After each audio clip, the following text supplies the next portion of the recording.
Hello to all. So in our last videos we have started final accounts and final accounts का हमने start कर दिया था P&L account, trading and profit and loss account we have done, which is in the T format. Profit and loss, trading and profit and loss account का जो main format है that is vertical format, which is also known as profit and loss account को हम income statement भी कहते हैं. और ज़्यादातर कंपनीज और most of majority of the companies right now और आजकल जो है वो इनकम स्टेटमेंट फॉर्मेट जो है वो बनाते हैं. So we are going to prepare और we are going to solve the sums as पर इनकम स्टेटमेंट. तो इनकम स्टेटमेंट एक बार हम देख लेंगे कैसे रहेगी. तो this is the format of income statement. On the right hand side you can see. So what is going to happen, एक बार मैं आपको क्लियर कर दूँ. अगर आपको सम गिवन है उसको आप P&L अकाउंट के फॉर्मेट में बनाइए चाहे इनकम स्टेटमेंट के फॉर्मेट में बनाइए, you will get the same answers depending upon what you wants to go with and what is asked in the question. If it is written कि आपको income statement बनानी है तो फिर आप इनकम स्टेटमेंट ही बनाएंगे. Otherwise there is going to be no difference in the answers part. So अभी हम जो है इनकम स्टेटमेंट बनाएंगे. Income statement is this. So इसमें क्या रहेगा, वही चीज़ें आएंगी बट डिफरेंस क्या है, वहाँ पे हम टी फॉर्मेट में बना रहे थे जिसमें दो साइड होती थी, एक डेबिट साइड एक क्रेडिट साइड. एक्सपेंस और लॉसेस को हम एक साइड पे डाल रहे थे, इनकम्स और गेन्स को अलग साइड पे डाल रहे थे. इसमें जो है एक ही जगह पे आप सब कुछ डालेंगे, एक ही फ्लो में आप लिखेंगे लाइक दिस. एक ही फ्लो में आ रहा है. सबसे पहले क्या आएगा, मैं साथ में लिखती जाती हूँ. सबसे पहले आप if it is as it is mention over here sales. कई बार सेल्स लिखा होता है, कई बार लिखा होगा रेवेन्यू फ्रॉम सेल्स और रेवेन्यू. ये सभी एक ही मतलब है. रेवेन्यू भी गिवन है तो वो भी सेल्स है. सेल्स लेंगे आप, उसके बाद आप लेंगे COGS, जो अभी तक मैं आपको बोल रही थी कि ट्रेडिंग अकाउंट हमें ये निकाल के देता है COGS या ग्रॉस प्रॉफिट सीधा. अब COGS क्या होता है आपका, which is given also opening stock plus purchases plus direct expenses minus closing stock. ठीक है जी. अगर आप ये चीजें कर दें जो कि आपने ट्रेडिंग अकाउंट में यही किया था, ओपनिंग स्टॉक, परचेजेस और डायरेक्ट एक्सपेंस एक साइड पे थे और क्लोजिंग स्टॉक आपका क्रेडिट साइड पे था, ये अगर आप कर देंगे तो आपके पास COGS आ जाएगा. इसको अगर आप ध्यान से देखें तो आप सेल्स को भी क्लोजिंग स्टॉक के साथ रहते हैं, सेल्स में से माइनस कर देंगे तो आपका क्या आ जाएगा, ग्रॉस प्रॉफिट, जो आपको ट्रेडिंग अकाउंट बना के दे रहा था. तो यहाँ पे आपको क्या है करना, आपको COGS अगर नहीं गिवन तो आपके पास ये इन्फॉर्मेशन गिवन होगी, आप उससे जो है अपना COGS कैलकुलेट कर सकते हैं. फॉर एग्जाम्पल एक एग्जाम्पल ले लेते हैं यहाँ पे. जैसे आपका ओपनिंग स्टॉक समझो है 1 लाख रुपीज, परचेज आपने कर ली 20,000 की, डायरेक्ट एक्सपेंस है 5,000 के और क्लोजिंग स्टॉक है आपका 25,000 का. तो आपका COGS कितना आया, 1 लाख. सेल्स आपको गिवन है दो, फॉर एग्जाम्पल 2.5 लाख की, तो COGS कितना है 1 लाख. तो आपका ग्रॉस प्रॉफिट कितना आना चाहिए, 1.5 लाख. सो दिस इज द केस. अगर तो आपको COGS दिया है तो सिंपली आप as per this format what you can do, you can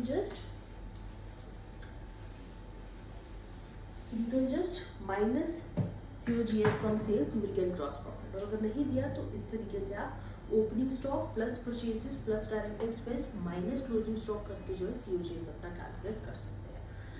तो आपका क्या आ जाता है आपके पास, ग्रॉस प्रॉफिट. ग्रॉस प्रॉफिट क्या है अब, जो हमने ट्रेडिंग अकाउंट में निकाला, which is also known as earning before depreciation interest and tax. क्या मतलब है, वो वाला पैसा है ये, वो वाला अर्निंग्स है आपकी जिसपे अब अभी आपने ऑपरेटिंग एक्सपेंस भी माइनस करने हैं, डेप्रिसिएशन का भी पैसा निकालना है, इंटरेस्ट का भी निकालना है और टैक्स का भी निकालना है. तो एक तरीके से ये प्रॉपर आपका प्योर प्रॉफिट नहीं है.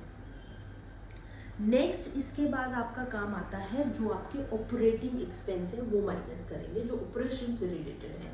उनमें आपके, I just clear you out over here, interest और टैक्स को निकाल के, अगर आपके सामने इंटरेस्ट और टैक्स गिवन है, उन दोनों को छोड़ के जितने भी एक्सपेंस बचते हैं, डायरेक्ट तो आप निकाल चुके COGS के केस में, जितने भी बचते हैं वो सारे आप यहाँ पे माइनस कर देंगे। उसके बाद आपके पास यहाँ पे आता है operating profit, which is also known as EBIT, which is earning before interest and tax. तो अभी क्या रह गया है, नाम से क्लियर होना चाहिए कि इसमें से आपने इंटरेस्ट को माइनस करना है और टैक्स को माइनस करना है। ऑपरेटिंग प्रॉफिट के बाद का फॉर्मेट क्या है, आपको इंटरेस्ट वालों की पेमेंट देनी है और इंटरेस्ट माइनस हो जाएगा। इंटरेस्ट जब माइनस हो जाएगा क्या आ जाएगा, अर्निंग बिफोर टैक्स और प्रॉफिट बिफोर टैक्स, मतलब टैक्स की पेमेंट का पहले का प्रॉफिट। कंपनी अगर टैक्स पे कर रही है, जो कि करते ही हैं, तो टैक्स अगर पे हो रहा है तो टैक्स माइनस कर देंगे, टैक्स माइनस कर देंगे तो उसके बाद आपके पास क्या आ जाएगा, नेट प्रॉफिट, जो हमारे पास प्रॉफिट एंड लॉस अकाउंट का बैलेंस होता है, नेट प्रॉफिट या नेट लॉस, और जिसको अर्निंग आफ्टर टैक्स या प्रॉफिट आफ्टर टैक्स भी बोला जाता है। ठीक है जी। So this is done with profit and loss account. But अगर आपको डिविडेंड भी पे करना है कंपनी को, डिविडेंड भी गिवन है, डिविडेंड पे करने वाला, डिविडेंड भी पे कर देंगे तो आपके पास बचती है रिटेन्ड अर्निंग्स, जो कंपनी के ऑनर्स की होंगी, जो वो रिटेन कर सकते हैं whatever they want to do with that. ठीक है जी। So this is the structure. तो इसी स्ट्रक्चर के accordingly I am just going to solve one सम।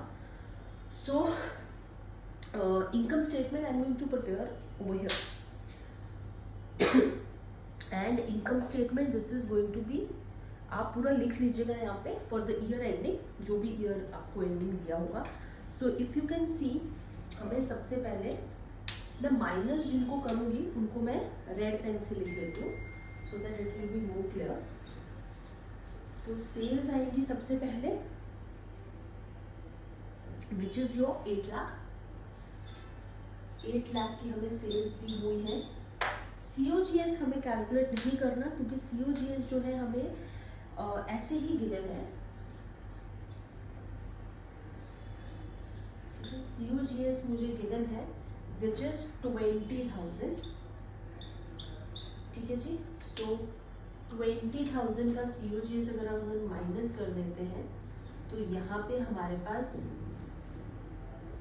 क्या आ जाता है, 7,80,000 का EBDIT, और जिसको आप ग्रॉस प्रॉफिट भी कह सकते हैं।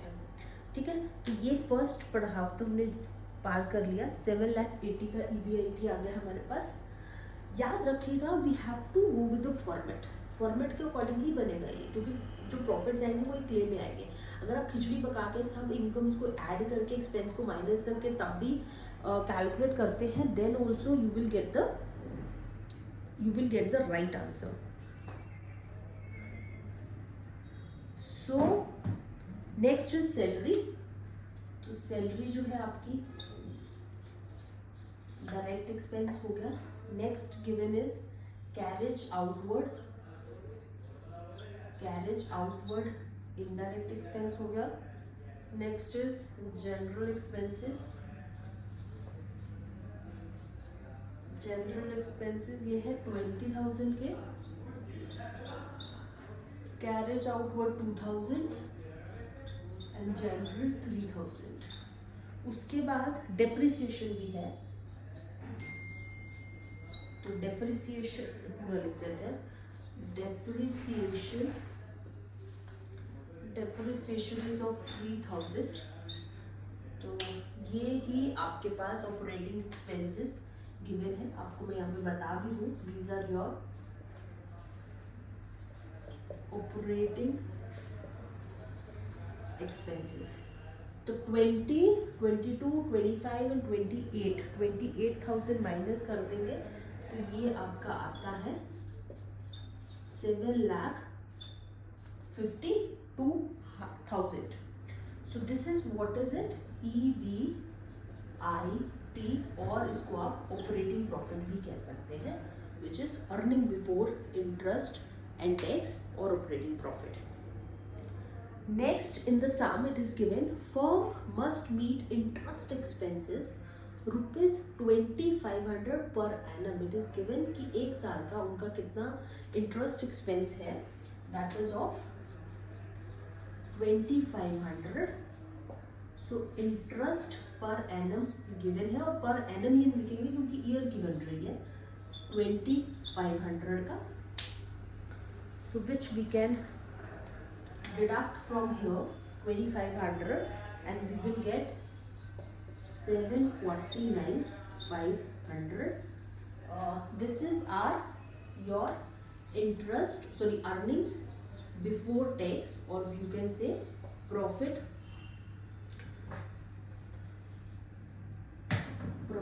before tax. ठीक है जी. So this is done. And it is saying over here that tax भी लग रहा है, which is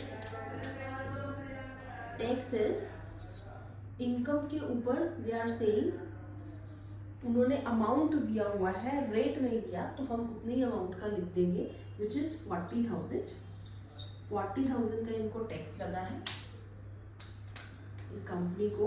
सो बचा कितना 7,90,500 which is you can say net profit or profit after tax or earnings after tax or net income, कोई भी नाम दीजिए. this is going to be net profit. तो इतना ही सम था हमारे पास. so this is your same thing जिस तरीके से हम प्रॉफिट एंड लॉस अकाउंट बना रहे थे, काम वही किया हमने लेकिन एक दूसरे स्ट्रक्चर में किया, वर्टिकल स्ट्रक्चर में. And in this we just got this net profit again. The structure should be this, जिसमें ये वाले पड़ाव आपके आने इम्पॉर्टेंट है. EBIT, EBDIT, EBIT, EBT and net profit. So this is done with income statement.